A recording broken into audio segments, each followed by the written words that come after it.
It is book review Sunday, and I have one book that I finished last week that I'm going to review today. And like last time I reviewed only one book, this is a good thing because I have a lot of background and world building information to give you. So I'm going to quickly share the cover and then I will go back to just me so I can talk. So this is Wolf Legacy Book 1, Huntress Born by Amy Easterling. And this is the final series in a larger series. So the first series is called Rampant Wolf Hiding from Alpha.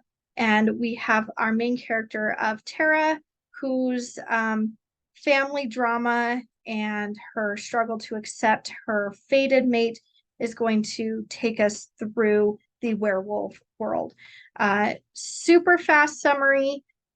This shifter society lives separate from humans, which is pretty normal in most shifter stories.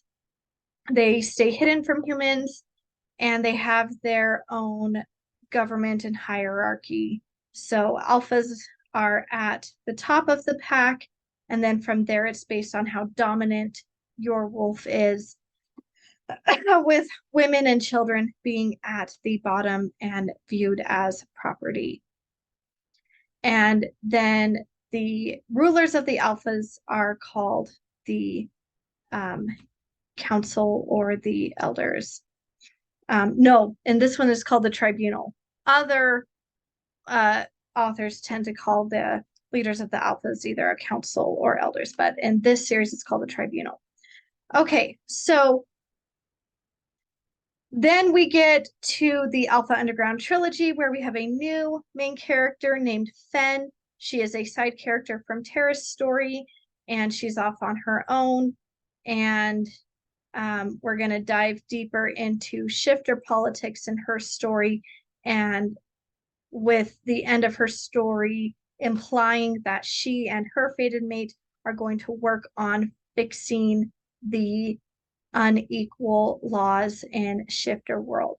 And Tara's story and Fen's story take place one right after the other. The very end of Tara's story leads right into Fen's story.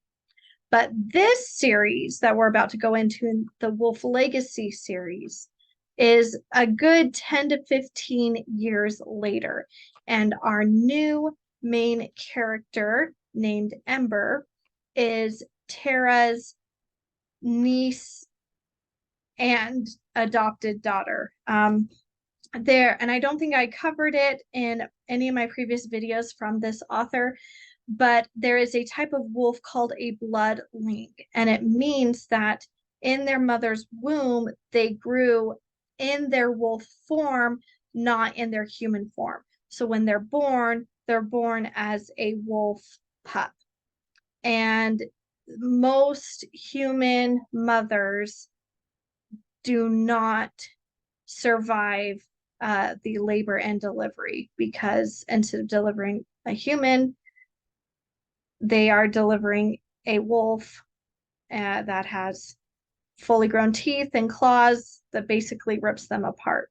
And so Ember is a bloodling, but they were able to learn when her mom was pregnant with her ahead of time that she was a bloodling, and so they were able to find a doctor who performed a emergency C-section when she went into labor so that the mom wouldn't die. But due to other family drama that I'm not going to go into because it would spoil Tara's story, her Ember's biological parents decide not to keep her. And Tara's fated mate is Ember's biological uncle. And so Tara and her mate adopt Ember and she becomes their daughter. Okay, so in Tara's story and in Fen's story, Ember is a little girl. And now that we are in her story, she is a grown woman. She's around 25 years old. So let's get into Ember's story. I give the first book of the Wolf Legacy series 4 stars. There are two main things that I liked in this story, and the first is Ember's personality. She's strong and she's talented. And this was, I mean, I did like the other stories, but this was kind of a nice refresher or breath of relief, really, to start out the story with Ember being strong and confident and talented, because both Tara's and Fenn's stories start out with both of them being kind of down in the dumps emotionally, and they don't believe in themselves. They don't believe in their wolves. Um, and it takes both of them really until almost the end of their third books to accept their strength.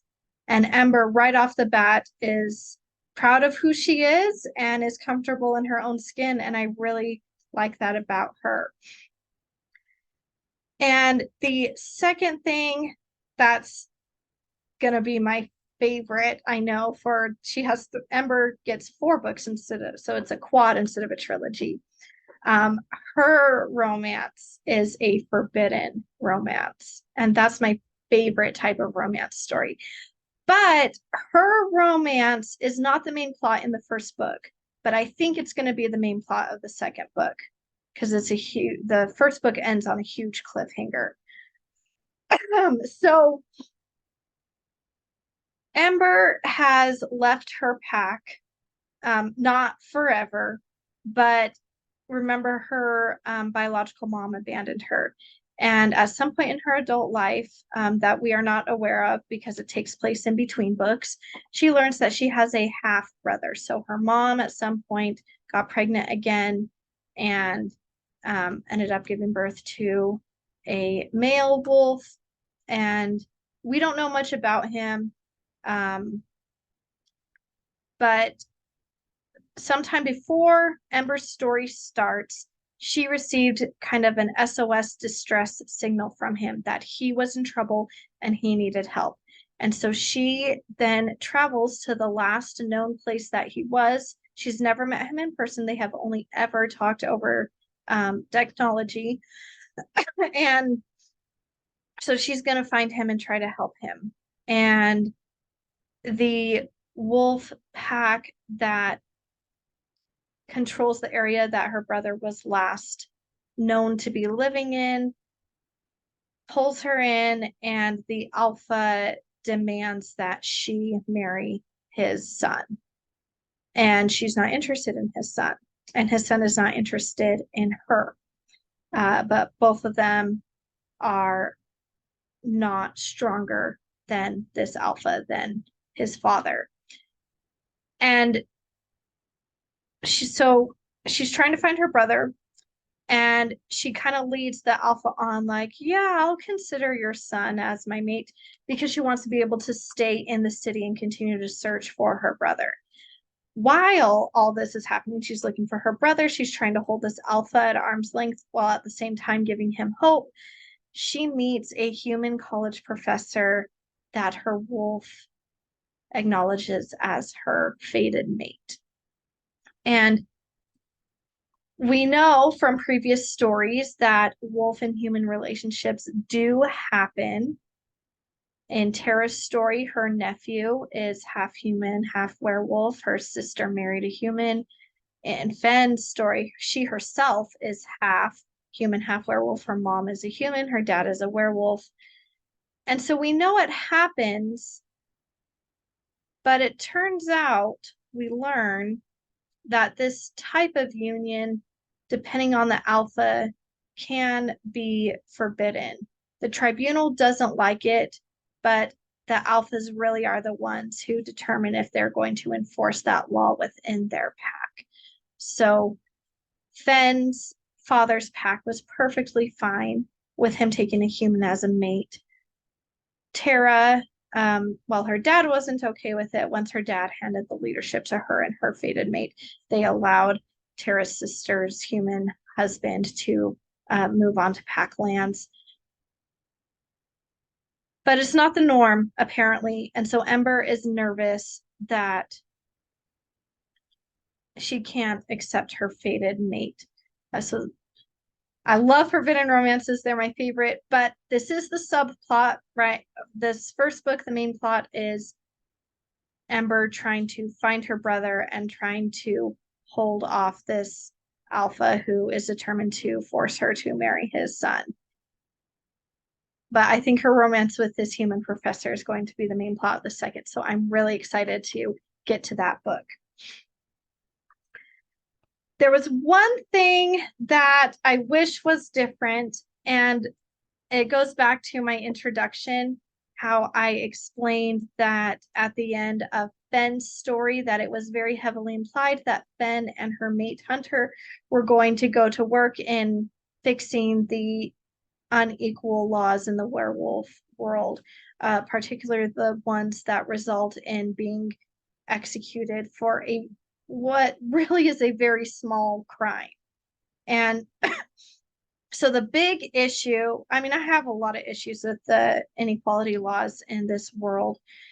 And these inequality laws are what create the tension. So it's fine that they're there at first, but as a reader, I want these laws to be challenged and I want to see progress by the end.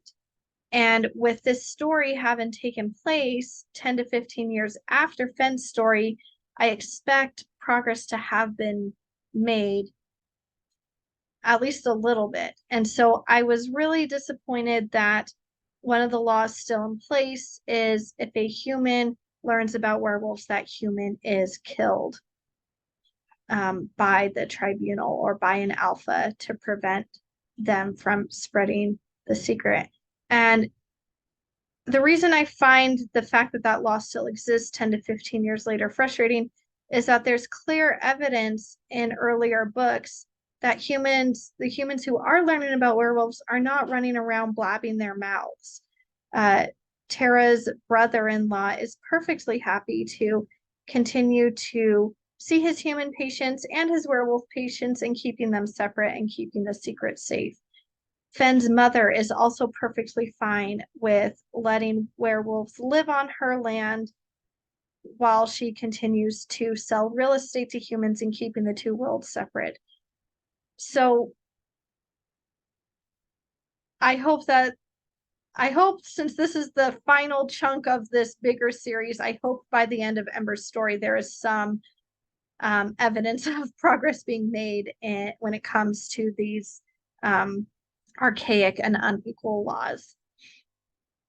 So I haven't given up hope. There's 3 more books to see how this goes. And then in terms of heat level for the romance, this is a warm heat level.